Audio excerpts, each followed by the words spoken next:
Hello class, good day. Welcome to our subject disaster science and welcome to our last module. Today we will talk about climate change adaptation.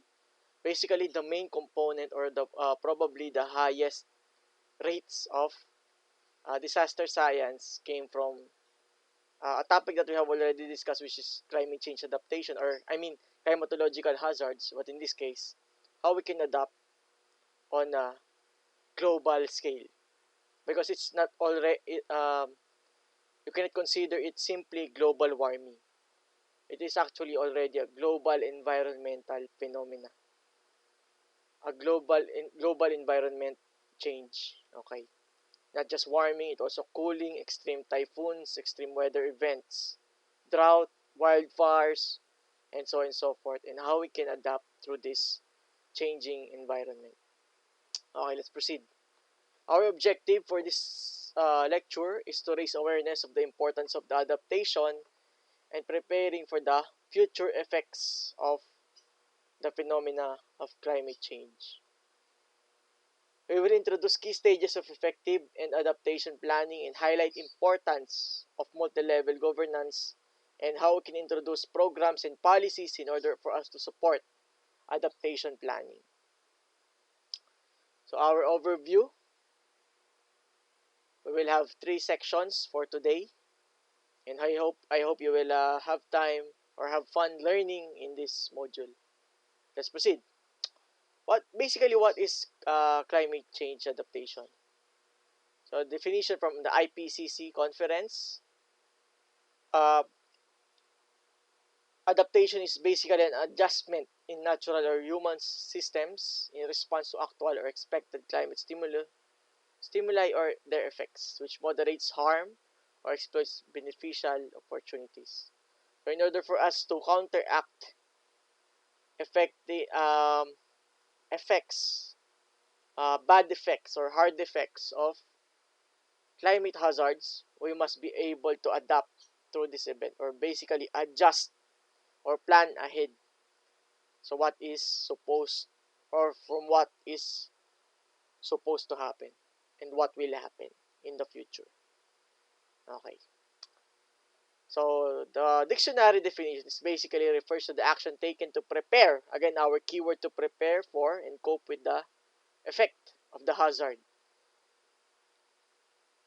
Includes measurements such as drought-tolerant crops, introducing sa mga plants, no, sa mga pananim, constructing of flood walls and sea gates, and then, ano pa, decrease exposure, so iwas yung mga nakakatanda, no, yung mga area na kung saan maraming nakakatanda, maraming mga bata, huwag tayuan ng bahay, yung mga malalapit sa ilog, basically that's it, okay, so simple measures can save lives. Decrease the vulnerability of ecosystems and people to climate change. Actually, again, that vulnerability, we have already discussed this also in our module for flooding, but let's just elaborate now in this, again, lecture. And why, let's now answer the question of why. Why climate adaptation? Because it may be more rapid and pronounced than expected, and its impacts impose serious threats to lives and properties, again, livelihoods, in particular to developing countries like our country. And I want to highlight this now, the last point. Inaction may have significant economic and social costs. Not just economic, social, personal cost, maaari sa inyo, may mga nabagyo, nabaha, and your lives will never be the same again.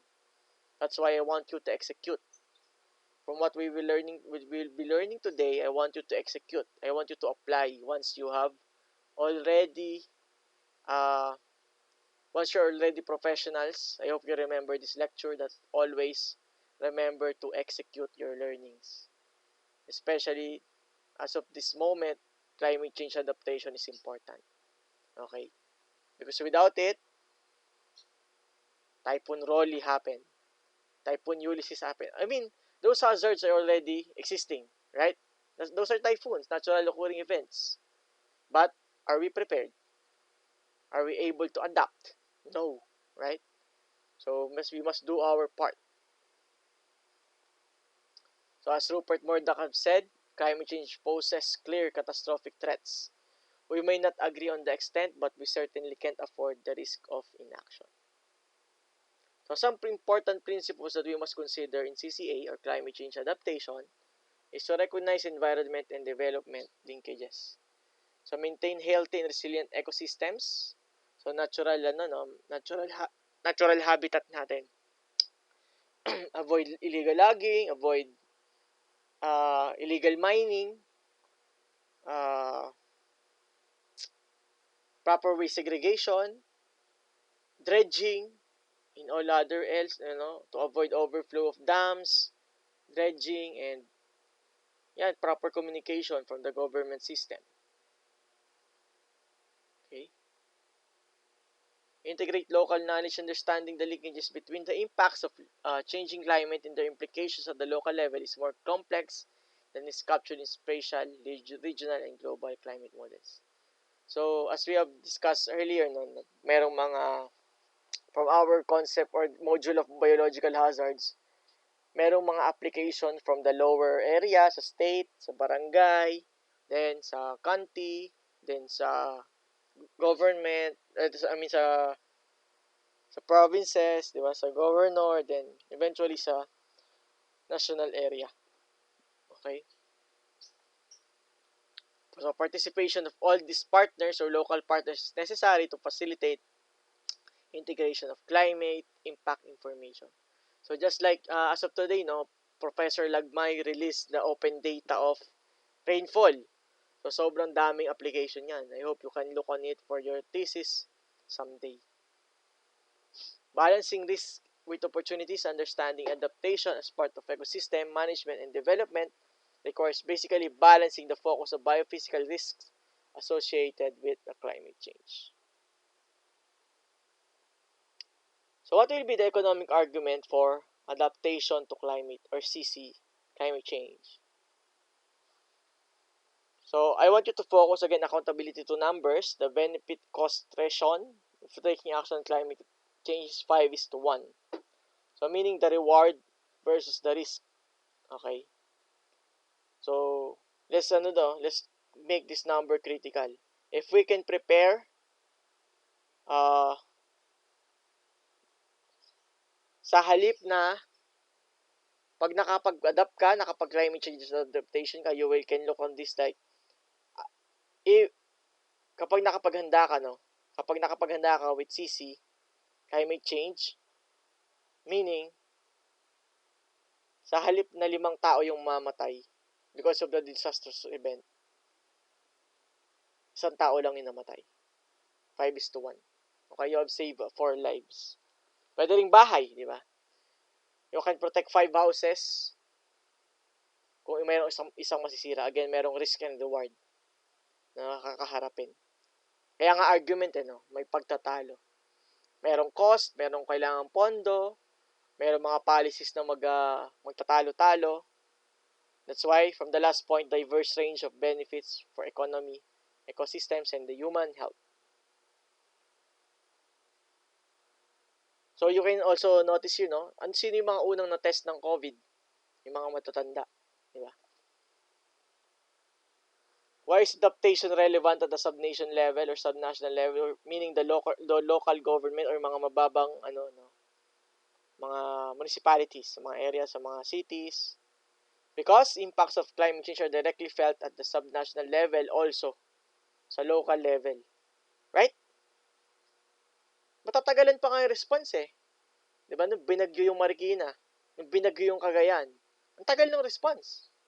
Right? So, mas maganda kung handa na sila.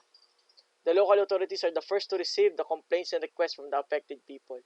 Connection. Di ba?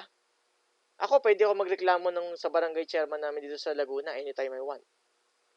Sa barangay Dita.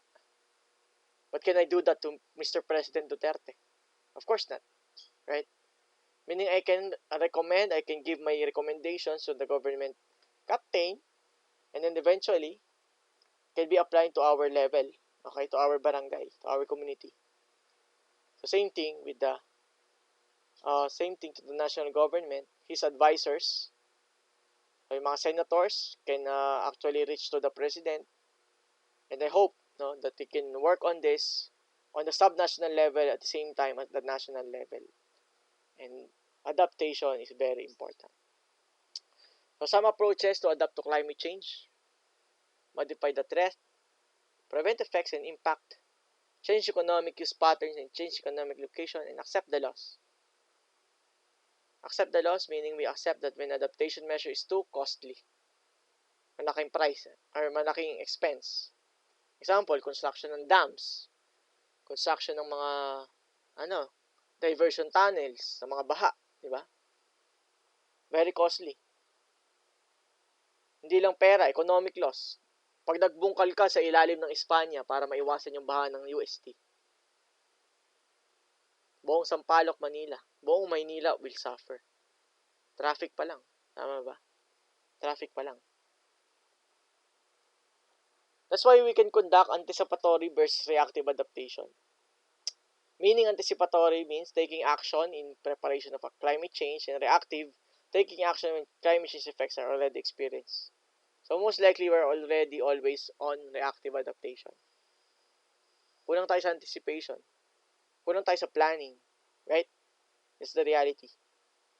Preparation of insurance, early warning systems. Dati meron kaming project sa DOST.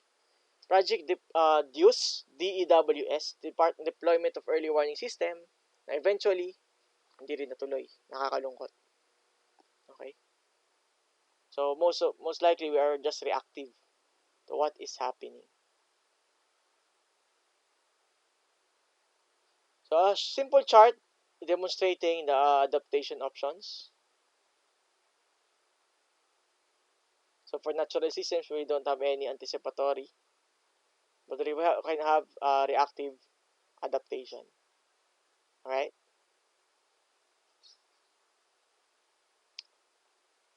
Defining the entry point system for adaptation planning, basically. From the highest level, transnational, international, national, subnational, city level, and the community. Papaangat pa rin. Alright? Considering urban systems and urban climate change adaptation. So many cities are particularly vulnerable to climate change, and urban infrastructure are not designed for extreme weather events, especially Metro Manila. We're not ready. Right? If we're ready, sana hindi na binabaha ang Marikina. Sana yung development ng Marikina hindi ganun kabilis. Tama? Or kung naging knowledgeable yung mga planners or government natin beforehand, they will not allow any city or any community near the Marikina and Pasig River. Right? Okay, Marikina na lang. Marikina River Basin. Kasi connected naman siya sa Pasig. No? Small part lang yung Pasig. Meaning, hindi tayo prepared. Okay? That's why we are vulnerable.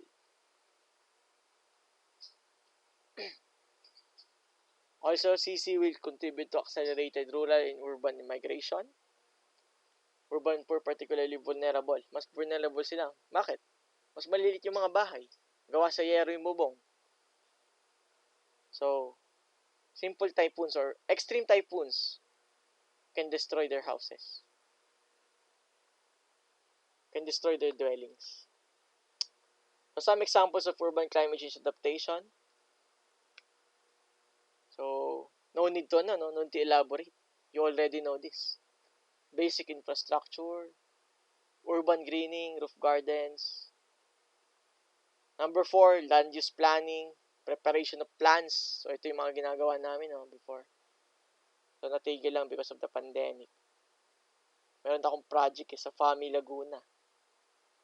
At sa General Trias Cavite to construct their zoning ordinance and land use plans. Pro-poor and local economic development strategies that take climate change into consideration. So some other points. A balance of biodiversity and ecosystem services that maintain and increase the resilience and services of the ecosystem.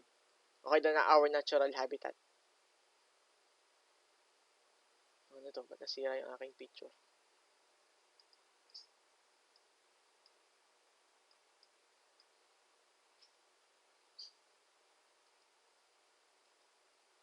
Okay?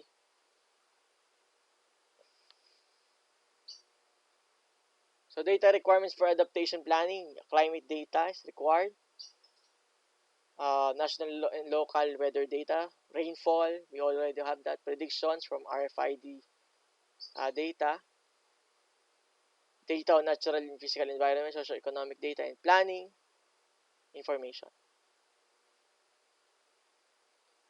Or how it is important for us to have, in planning, you need to proper connection with your stakeholders. Because the government alone is not able to address adaptation challenges. That's why you need to have stakeholders, so you have policymakers that will play an important role in implementing adaptation. So these stakeholders can also engage, most likely to give ideas, bright ideas, in order for you to develop in preparation of your adaptation plans. Assessment of vulnerability at the local and regional levels is strongly centered on the involvement of knowledge of a diversity of stakeholders. Ayan. So stakeholders may include policymakers, researchers, experts, civil society, and non-governmental NGOs, organizations. So you may have consultants, engineers, scientists, statisticians, diba? These are your stakeholders. So some parameters or some characteristics you may consider in identifying these stakeholders.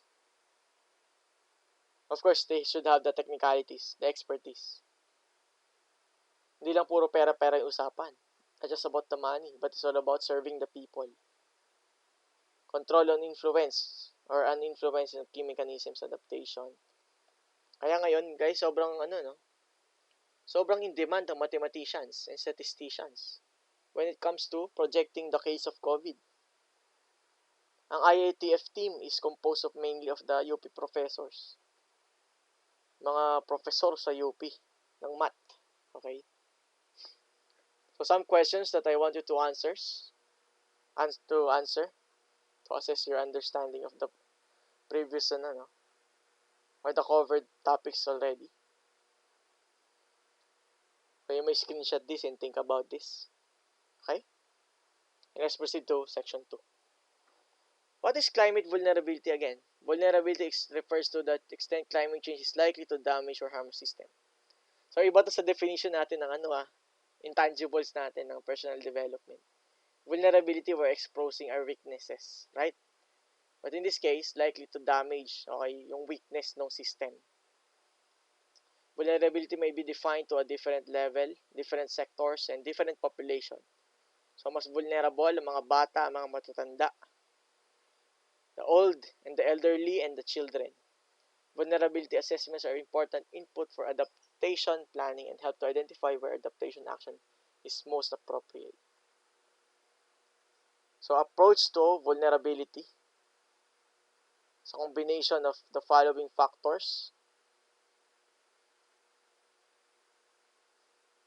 People and communities are experiencing a number of threats such as climate change, environmental degradation, social and economic changes.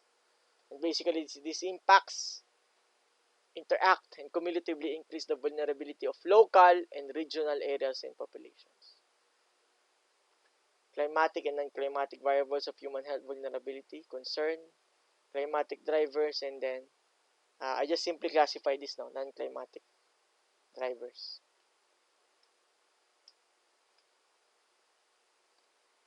So the factors for vulnerability, we have already discussed this already, but let's just repeat it. Exposure sensitivity, meaning your potential impacts and your adaptive capacity, talks about your vulnerability. Okay. Impacts is a function of your exposure multiplied by your sensitivity minus the adaptive capacity or the ability to bounce back. The ability to be resilient. Resiliency, adaptive capacity. So we will have examples later now. So in order for us to characterize exposure and sensitivity. Assessing the potential impact of climate change basically are based on scenarios or projections of future climate change and are presented as changes in temperature, rainfall, sea level rise, and so on and so forth. So some sources, global circulation models or regional circulation models are the same as your weather research forecasting models, meaning from the satellites you can predict, okay, you can have you can locate potential low pressure areas, yung mga typhoons, no? So, ayan. The projections are uncertain also. So, yung mga models, hindi naman sila perfect science. Complex and mahirap yung computation. It's actually one of my first thesis, no? Na na-reject kasi hindi ko kaya yung code, yung programming niya. And key question, what are the human environmental consequences? The least that we can do is to prepare. Okay. So once we have the model showed appearance of these typhoons, wala namang masama kung maghahanda, di ba? Eh di kung mali, eh di sorry. Sayang yung preparation, but at least walang napano. Walang namatay. Alright? Guiding questions for assessing the potential impact of climate change. So basically, ano to? These are just your DB, okay? Debriefing questions. Ano bang nangyari? What are the changes? Which elements are exposed? Agriculture, water supply, people. How significant the possible impact sa crop yields, sa mga properties, ilang bahay ang nasira. I hope you're getting what I'm saying. For assessing adaptive capacity, to what extent are the natural and the social systems capable of adapting? Prepared ba ng calamity fund? Prepared ba ng crop insurance? Are resources, technology, education, etc. sufficient to adapt effectively? Example, for agricultural vulnerability, describe in terms of not only exposure to elevated temperature but also crop yield sensitivity to the elevated temperatures, impacts on the crop, and the adaptive capacity of farmers to adapt to the effects of this sensitivity by planting more heat-resistant cultivars or mga fertilizers, right? Sinok pa ako. Okay, how do we monitor vulnerability? We focus on the state and trends, impacts and sensitivity, and the indices. Human Development Index, yung mga happy index natin, di ba? And impacts, disease society, disease today, no, COVID. So, state and trends, the frequency of these events. Kano kadalas bahay ng Espanya? Alright. So, ito na. Some example of vulnerability assessments. The key case of rainfall in Kitui, Kenya, meaning bumababa. Okay, bumababa yung rainfall year per year. The exposure is basically the area. Okay. And sensitivity, meaning less drinking water available. Hindi lang drinking water, pati water as a utility, as a resource, right? Pangligo, pangluto, panghugas ng pinggan, panglaba. Also, decreased crops production due to irrigation, lack of water, loss of income of people, especially the fishermen. Tama ba? Increased poverty and mas apektado sila.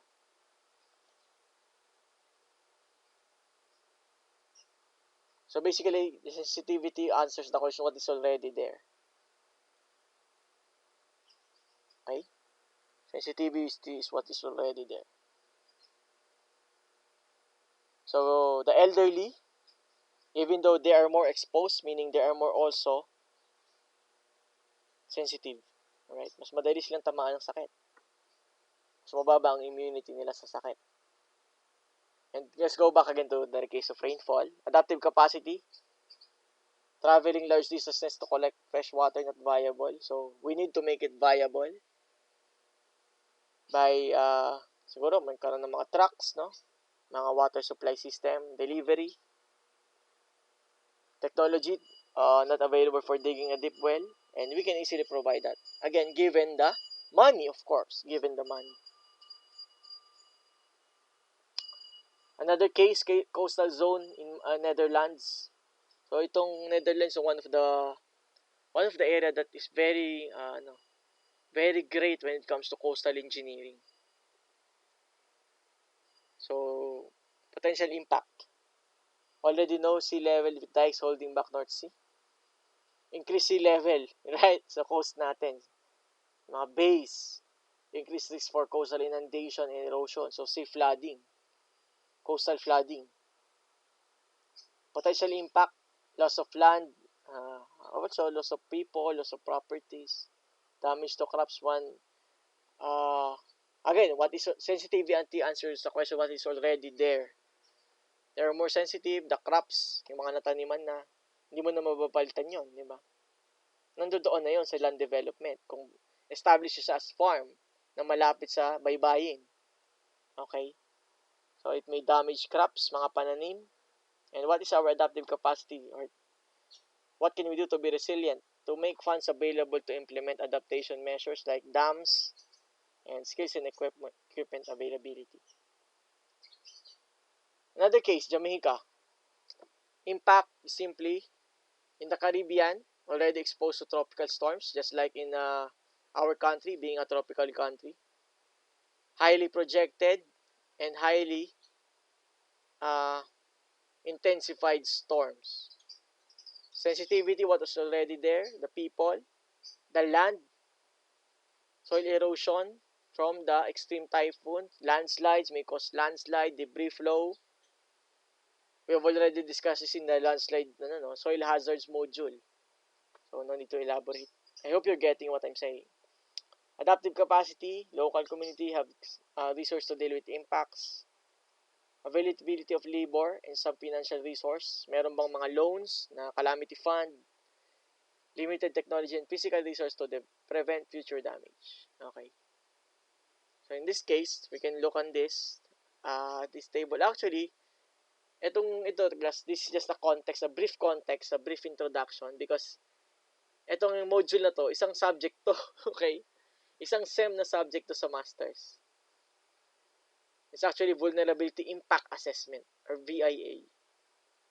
Climate change, adaptation, and vulnerability impact assessment. Section 3, we're about to be finished. Identifying and selecting adaptation options. The ultimate objective is to mainstream the adaptation, as I said, through planning, through urban planning specifically. Urban-rural connection. The key characteristics of adaptation is simply an adjustment in natural or human system in response to actual or expected climatic stimuli. So, from IPCC yan. So, again, debriefing questions.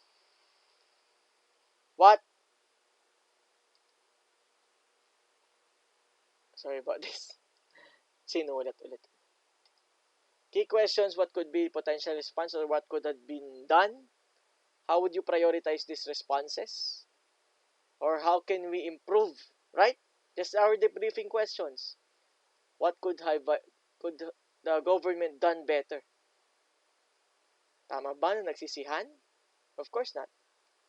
Tama na gawin mo kung anong tama. Types and examples of adaptation. So this is just a screenshot from a lecture slide of the United Nations isang snapshot. Types and examples of adaptation. So we have already discussed anticipatory and reactive, top-down approach, bottom-up, autonomous, and then plan.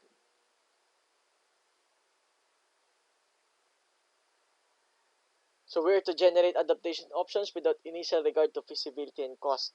So susunod na lang yun. Okay, susunod na lang yung bayaran. Okay, yung mga bayad. Okay? Consider options that enhance flexibility.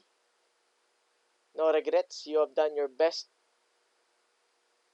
Generate benefits even without the hazards. Create co-benefits and accommodate short and long-term considerations. So for the long term.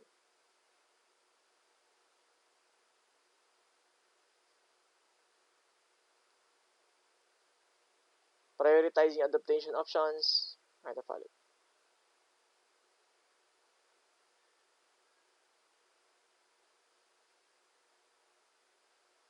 Okay. Ay, actually, ito pala, no? Meron din scoring criteria. Scoring criteria. Technology required, additional running cost, local employment, local capacity to implement, acceptability to local community, and long-term applicability. So more than 15 to 25 years.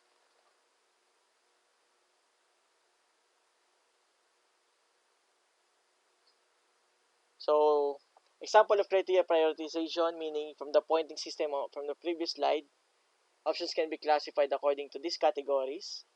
Urgent adaptation, which can be done by municipalities or to the papaangat from the municipalities to the cities, to the government, to national government. Adaptation to what is less important or what is urgent, and then adaptation for which there is no need to or for willingness to implement. So some cost benefits to be considered: adaptation, non-action or inaction, mal-adaptation, mali yung pag-adapt, and mitigation benefits. What are the result? Nakasave ba ng mga palayan, nakasave ba ng properties, nakasave ba ng mga buhay ang pag-prepare o pag-adapt. For example, low-hanging fruits. Many identifying and harvesting low-hanging fruits, such as maintaining ecosystems, integrated water resource management, and disaster prevention. So, ito na yung mga common, no? So, all of these are part of water resource engineering and environmental science modules. So, how we can avoid maladaptation? It's basically any change in natural human system that inadvertently increase. Dinagdagan pa yung pagiging problematic ng particular area.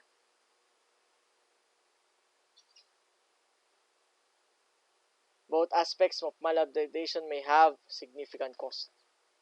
Cost of lives, cost of properties, cost of planning, di ba? Sobrang sinayang yung plano because of the maladaptation.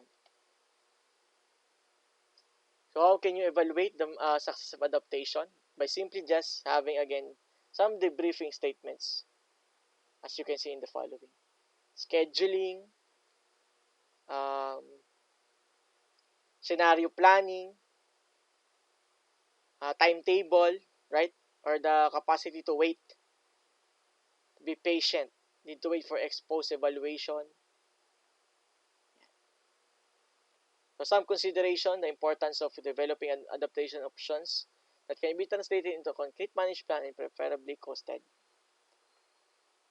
Aligning from the planning to the municipal to the highest government body, and then the importance of presenting information in a way that is useful to the policy makers. In one word, communication. So some adaptation options: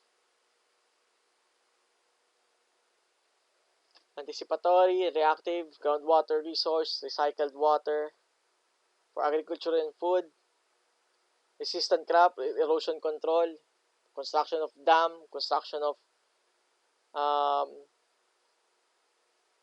mga, what you call this, mga, ang tawag dito,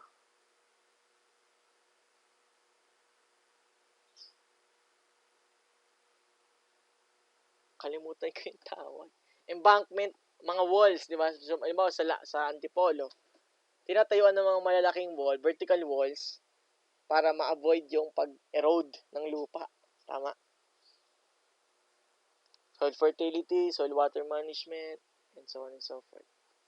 Human health, development of early warning systems when it comes to mga epidemic, sa mga viral influenza, mga avian flu, mga swine flu. Reactive, public health management reform, improve housing, and improve emergency response. And for terrestrial ecosystem, you already know this, you can just read on the following. Number 4, integration of adaptation into development planning. So, some strategies, no? So, from the United Nations, national planning strategies that provide entry points, such as the following: national development strats, comprehensive land use plans, zoning ordinance, comprehensive development plans, and so on and so forth. Yan, no? Land use planning, environmental impact assessments, traffic impact assessments, sa lahat yan. Those are mga policies na pine-prepare, mga plano na pine-prepare for us to implement. How is adaptation action different from regular development? Some development activities may have adaptation benefits by reducing vulnerability. So that's the key. Okay. Increase your adaptive capacity, increase your adaptation plans. Yeah.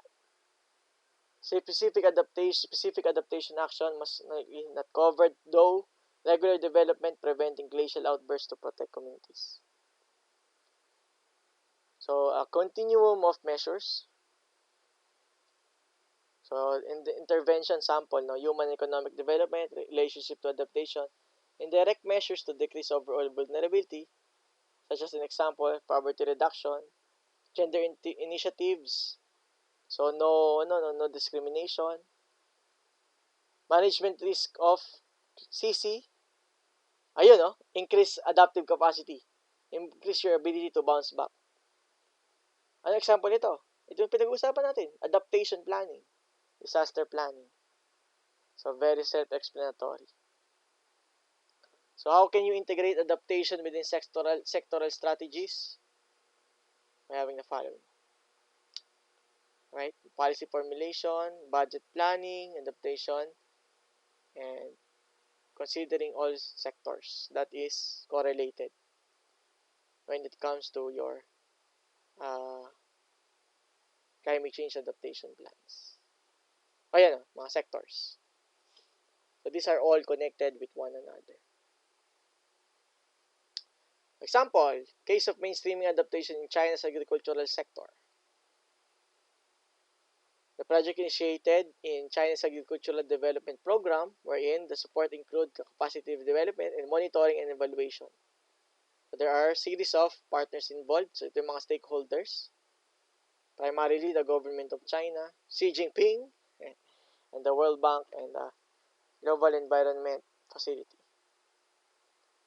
So multi-level adaptation of vertical integration, meaning papaangat from the lowest level of governance to the highest level of governance. So again, from the barangay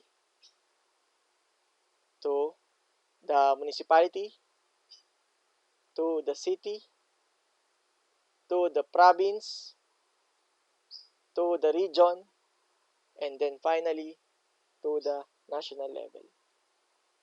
Vertical.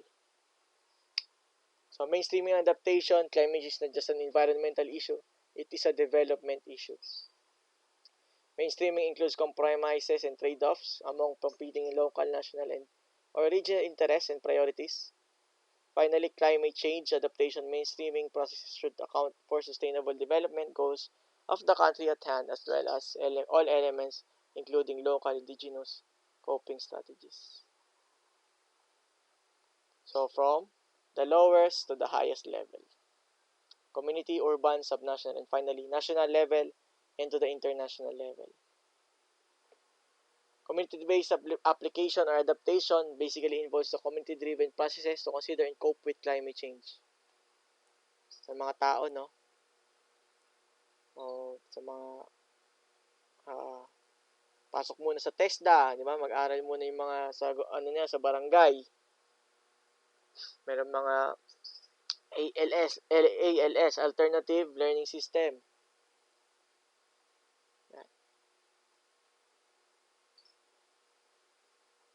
So the case of Sorsogon City, comprehensive vulnerability in our country, in the Philippines, no?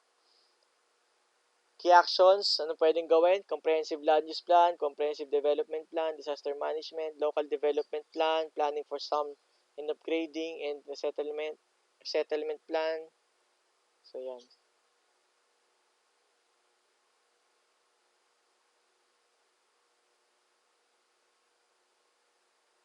Okay. So, finally, for the international initiative to support climate change adaptation, so, mga policies, no? Nairobi Work Program, aside pa to sa IPCC, no? So, United Nations Federation, Climate Change, CCC, Climate Change Commission. The expected outcomes, enhanced capacity of international, basically from the vertical linkages, no? From the highest to the local level.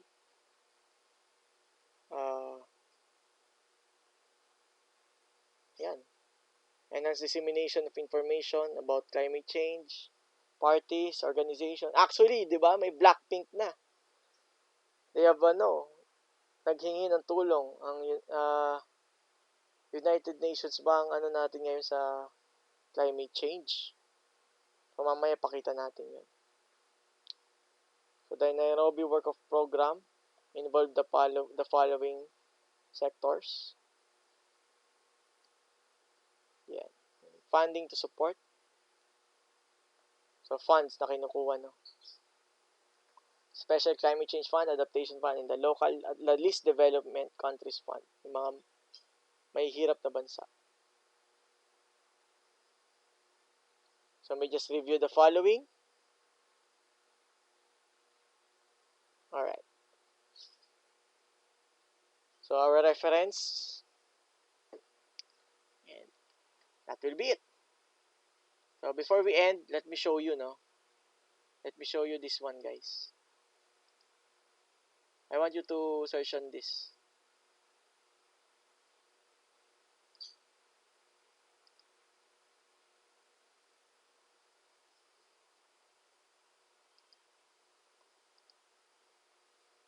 Panoorin nyo to.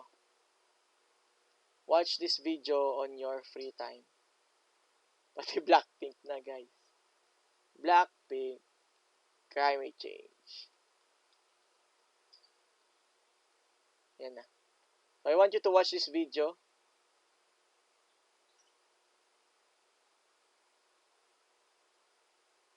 Nasaan yung Ito to. COP26.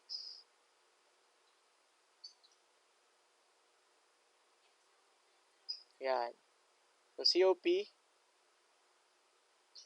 Climate Change Summit, sa Korea pala gagawin. Okay.